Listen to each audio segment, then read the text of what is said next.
Hello and welcome to the 17th episode of Educhat with Dr. Sujit. One after other, as we are moving ahead in this wonderful question and answer series, I'm so happy. I'm not just receiving different questions, but also your compliments, your comments, and how these answers are helping you in your day-to-day practice and how they are making your practice friction-free, how they are making your practice your practice is giving happy experience to your patients and patients are satisfied with your answers. And this is the kind of value which I would really love to add for you in the future as well. So keep on asking questions, and as you know, I select top 3 questions for every episode, and the question which is the best question of the week gets the copy of my international bestseller book, New Age Dentalpreneur, absolutely free. Right? So let's start with the episode 17 of Educhat with Dr. Sujit. And today the voice of question behind camera is Rutuja. So Rutuja, what's the first question? Dr. Shankar is asking, should we give the discount to the patient when they ask after the treatment? Okay, well, a very good question and a very common scenario, isn't it? So patient come to you with dental problem many times or majority of the time with dental pain, and they say yes to whatever treatment, whatever charges you tell them, and then you know what? Once the pain is gone, towards the end of the treatment, they start bargaining with you. Honestly speaking, that's not fair. In fact, patients themselves should not do it. So whatever they want to say, whatever they want to request or ask for the discount, they should do it right in the beginning when you are having that conversation about money with them. But then unfortunately, that happens in the ideal world, and ideal world normally does not exist, right? So all of us, including me, I've faced this kind of situation so many times in my practice that, once the treatment is done for the final payment time, the patient asks this question. Now, my suggestion or my way of handling this particular situation is this, that if that's a regular patient with not a very big ticket size, maybe a plain root canal and plus crown or whatever, I politely refuse to give any discount to the patient, saying the patient that whatever we have agreed at the beginning, we both agreed for those charges, those number of appointments and that treatment. So we should respect our own word, our conversation, and whatever the mutual agreement was.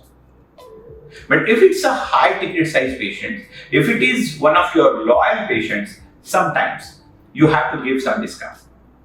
So although it is not technically correct for them to ask, but people can still ask, okay? It's a buyer's world, it's a patient's world, right? So people can still ask for the discount, and honestly, this is very subjective, situation to tackle. So it depends on, when you are batting. So which shot to play is never pre-decided. Okay, so the way you get the ball from the bowler, you play the shot accordingly. But in principle, as I said, if it's a regular treatment, I politely refuse to give the discount. If it's a high ticket size or one of my loyal patients, I give some kind of discount to them, and that's absolutely okay. You win some, you lose some. That's life, and that's practice as well. So I'm sure this will help you, and this answer will be useful to quite a few of our colleagues, right? So, Rutuja, the second question. Dr. Anil is asking how to start a dental practice confidently after the COVID. Okay, Dr. Anil, good question. How to start dental practice confidently after COVID? Now I understand. The pandemic as such is history, at least in India.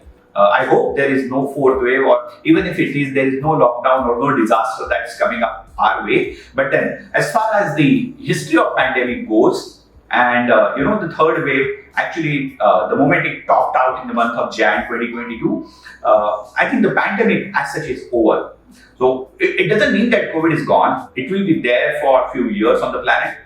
But then, one thing that has happened in the COVID pandemic is people have not just suffered financially. If you had attended, I did so many Facebook lives during the COVID pandemic. I was probably one of those first, at least in medical field, in our field, who said that, the pandemic shapes up in 3 waves. and we'll have the 3 waves. The second wave will be highest and everything. So it's all there on Facebook. You can just go through my profile or page. And I said it in one of my Facebook lives, I still remember. The pandemic will start with the financial problem, but eventually it will become a mental problem. It will become a confidence level problem, because a lot of people have lost their businesses.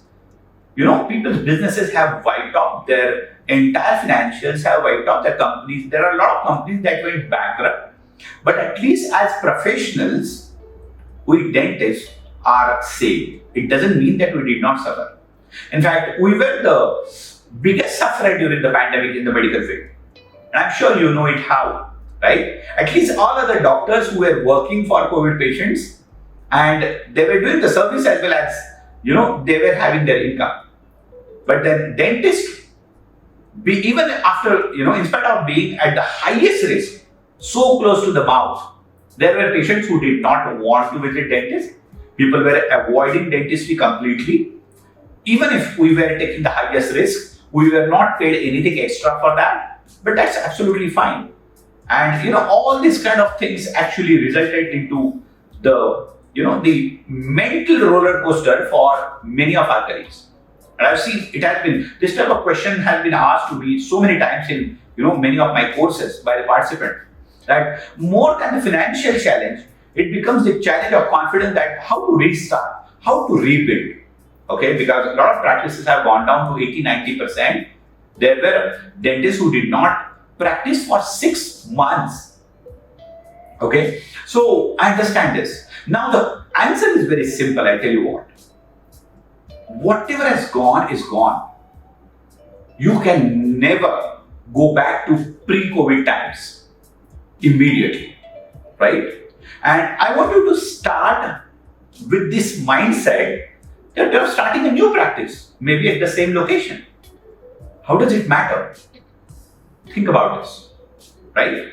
So there was a time when it was day 1 of your practice, right? So you didn't have any single patient. You had all those loans, all those overheads right from day 1. You were anxious, you were nervous. How to start, how to go ahead. Will I get patients? Will I be able to pay my overheads, loans, EMIs, right? Will my practice click? You had all those questions, right? You didn't have patients, you didn't have money, you didn't have any experience of dentistry. But now when you want to start back, I'm sure you at least have some patient base. You have the expertise, you have the experience, you have a staff, and it can work. Just press the reset button. Go to your practice as if it's your day 1. Start again from scratch. Doesn't make a difference. Trust me. As long as you are doing all the things right, and as long as you are doing all the right things, I'm sure it will click for sure. Okay? I'm someone who has shifted from one place to another after the age of 40, after 18 plus years of practice. Started from scratch once again. It didn't take me even 2 years to build a very good practice. Reason? If I didn't have the patients in the new place, one thing which I had a lot after 18 years of practicing was the experience and the expertise as a practicing dentist. So no matter how much you practice pre-COVID, just take that experience, take that expertise with you. You have that patient base, you know the people, you know the dentistry, you know your staff, you know the locality. Just press the reset button, treat it as if you are day 1 or month 1 of practice, and just take it from there.